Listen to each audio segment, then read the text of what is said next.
ನೆನ್ನೆ actually news ಅವರ್ನಲ್ಲಿ ಒಂದು wrong ಮಾಡಿದ್ದೆ, ಮಿಸ್ಟೇಕ್ ಹೇಳಿದ್ದೆ ನಾನು. ಪ್ರಧಾನಮಂತ್ರಿಗಳು ದಿಲ್ಲಿಯಿಂದ ಮೈಸೂರಿಗೆ ಬರ್ತಾರೆ ಅಂತ. ನೋ, ಅವರು ಆಂಧ್ರ ಪ್ರದೇಶದಲ್ಲಿದ್ದರು. ಆಂಧ್ರ ಪ್ರದೇಶದಲ್ಲಿ ಒಂದು ವಿಮಾನ ನಿಲ್ದಾಣ ಸೇರಿದಂತೆ ಸುಮಾರು 18,000 ಕೋಟಿಯ ಕಾಮಗಾರಿಗಳಿಗೆ ಶಂಕುಸ್ಥಾಪನೆ, ಉದ್ಘಾಟನೆ ಅದೆಲ್ಲ ಮಾಡಿಕೊಂಡು ಬಂದರು. ಭೋಗಪುರಂ ವಿಮಾನ ನಿಲ್ದಾಣ, ಅಲ್ಲೂರಿ ಸೀತಾರಾಮರಾಜು ಏರ್ಪೋರ್ಟ್ ಅಂತ ಹೆಸರಿಟ್ಟಿದ್ದಾರೆ ಅದಕ್ಕೆ. ಭೋಗಪುರಂ 5,640 ಕೋಟಿ ರೂಪಾಯಿ ವೆಚ್ಚದಲ್ಲಿ ಗ್ರೀನ್ಫೀಲ್ಡ್ ವಿಮಾನ ನಿಲ್ದಾಣ ನಿರ್ಮಿಸಲಾಗಿದೆ.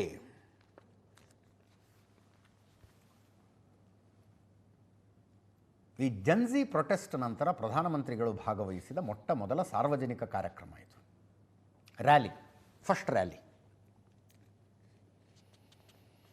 ವಿಶಾಖಪಟ್ಟಣಂನಲ್ಲಿ 460 ಕೋಟಿ ರೂಪಾಯಿಯಲ್ಲಿ ASAP ಸೆಮಿಕಂಡಕ್ಟರ್ ಪಾರ್ಕ್ ಒಂದು ನಿರ್ಮಾಣ ಆಗ್ತಾ ಇದೆ. ASAP ಸೆಮಿಕಂಡಕ್ಟರ್ ಪಾರ್ಕ್, ಅದಕ್ಕೆ ಗುದ್ಲಿ ಪೂಜೆ ಮಾಡಿದ್ರು. 13,000 ಬುಡಕಟ್ಟು ವಿದ್ಯಾರ್ಥಿನಿಯರು ಧಿಂಪಾ ನೃತ್ಯ ಮಾಡುವ ಮೂಲಕ ಪ್ರಧಾನಿ ನರೇಂದ್ರ ಮೋದಿ ಅವರಿಗೆ ಭವ್ಯ ಸ್ವಾಗತ ಕೋರಿದರು. ಬುಡಕಟ್ಟು ಸಮುದಾಯದ ನೃತ್ಯ ಇದು. ಯಾಕೆ ಅಂದರೆ ಸ್ವಾಗತಕ್ಕಾಗಿ ಮಾಡಿರ್ತಾರೆ ಅಂತ ಅಂತೀರಿ, ಬಟ್ ಇದಕ್ಕೊಂದು ಇಂಪಾರ್ಟೆನ್ಸ್ ಇದೆ. ಅಲ್ಲೂರಿ ಸೀತಾರಾಮರಾಜು ಹೆಸರಿನಲ್ಲಿ ನಿರ್ಮಿಸಲಾಗಿರುವ ಏರ್ಪೋರ್ಟು. ಅಲ್ಲೂರಿ ಸೀತಾರಾಮರಾಜು ಒಬ್ಬ ಧೀಮಂತ ಸ್ವಾತಂತ್ರ್ಯ ಹೋರಾಟಗಾರ, ಬುಡಕಟ್ಟು ಸಮುದಾಯಕ್ಕೆ ಸೇರಿದ ಸ್ವಾತಂತ್ರ್ಯ ಹೋರಾಟಗಾರ. 1897ರಲ್ಲಿ ಜನಿಸಿ 1924ರಲ್ಲಿ ಬ್ರಿಟಿಷರ ಕೈಗೆ ಜೀವಂತ ಸೆರೆ ಸಿಕ್ಕು ಗುಂಡು ಹೊಡೆಸಿಕೊಂಡು ಆನಂತರ ನೇಣುಗಂಬಕ್ಕೆ ಏರಿದಂಥ ಧೀಮಂತ ಸ್ವಾತಂತ್ರ್ಯ ಹೋರಾಟಗಾರ ಅಲ್ಲೂರಿ ಸೀತಾರಾಮರಾಜು. ಬ್ರಿಟಿಷ್ ಸರ್ಕಾರದ ವಿರುದ್ಧ ಸಶಸ್ತ್ರ ದಂಗೆ ನಡೆಸಿದಂಥ ಹೋರಾಟಗಾರ. ಆಂಧ್ರ ಪ್ರದೇಶ, ಒಡಿಸ್ಸಾದ ಗಡಿ ಪ್ರದೇಶಗಳಲ್ಲಿ ಬ್ರಿಟಿಷ್ ಸೇನೆಯ ವಿರುದ್ಧ ಗೆರಿಲ್ಲಾ ವಾರ್ಫೇರ್ ಮೂಲಕ ನಿದ್ದೆಗೆಡಿಸಿದಂಥ ಸ್ವಾತಂತ್ರ್ಯ ಹೋರಾಟಗಾರ. ಕಾಡಿನ ನಾಯಕ ಅನ್ನುವ ಬಿರುದಿತ್ತು.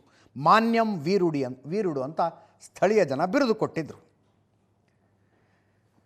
ರಾಮರಾಜು ಅಂತ ಹೆಸರು, ಆ್ಯಕ್ಚುಲಿ ರಾಮರಾಜು ಅಂತ ಹೆಸರಿದ್ದದ್ದು. ರಾಮರಾಜು ಸಣ್ಣ ವಯಸ್ಸಿನಲ್ಲಿ ಒಬ್ಬ ಬಾಲಕಿಯನ್ನು ಪ್ರೀತಿಸ್ತಾ ಇದ್ರಂತೆ. ಆಕೆ ತೀರ್ಕೊಂಡಿದ್ದಕ್ಕೆ ಆಕೆ ಹೆಸರು ಸೀತಾ ಆಗಿತ್ತು. ಅದನ್ನು ತಮ್ಮ ಹೆಸರಿನ ಜೊತೆಗೆ ಸೇರಿಸಿಕೊಂಡು ಸೀತಾರಾಮರಾಜು ಅಂತ ಹೆಸರಿಟ್ಕೊಂಡಿದ್ರಂತೆ. 2 ವರ್ಷ ಬ್ರಿಟಿಷ್ ಸೈನ್ಯ ಇವ್ರನ್ನ ಬೆನ್ನು ಹತ್ತಿ ಹುಡುಕ್ತಾ ಇತ್ತು.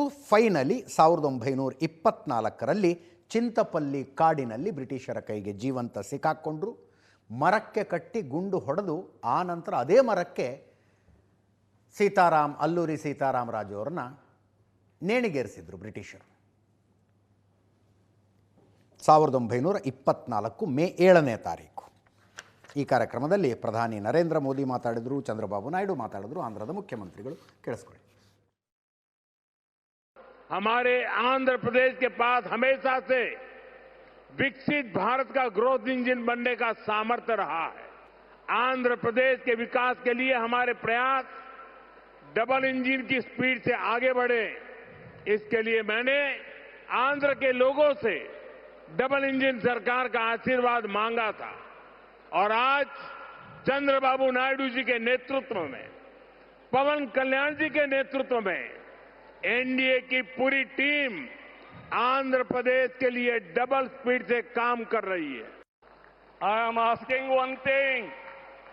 How many leaders with dedication they have worked? In my experience, only one leader, that is Narendra Modi, has done extremely good work. He is having a clarity. Vikasit Bharat 2047. There are external factors. Somewhere in India there is a problem of LPG. This year environmental imbalance. With all these things, he is able to manage very effectively with less suffering. He is the leader, I'm telling you.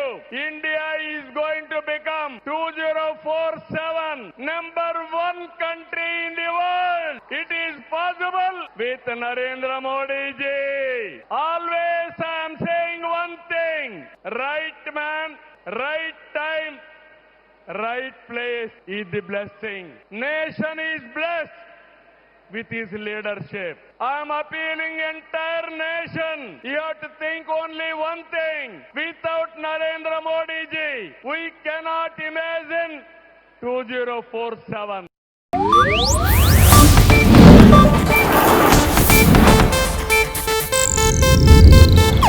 ಇದು Asianet news network ಪ್ರಸ್ತುತಿ.